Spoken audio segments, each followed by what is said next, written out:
आज हमारा new topic है स्टैंडर्ड कॉस्टिंग। स्टैंडर्ड कॉस्टिंग क्या होता है, लेट्स डिस्कस।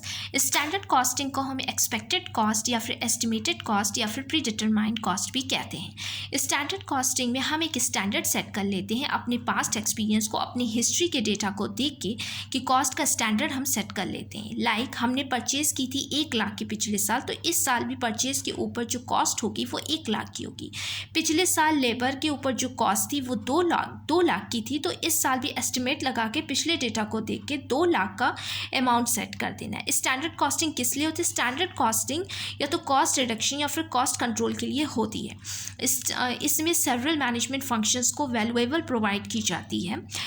तो चलिए हम स्टार्ट करते हैं स्टैंडर्ड कॉस्टिंग की डेफिनेशन से। Standard costing is a process and technique of accounting in which actual costs incurred are compared with the predetermined cost.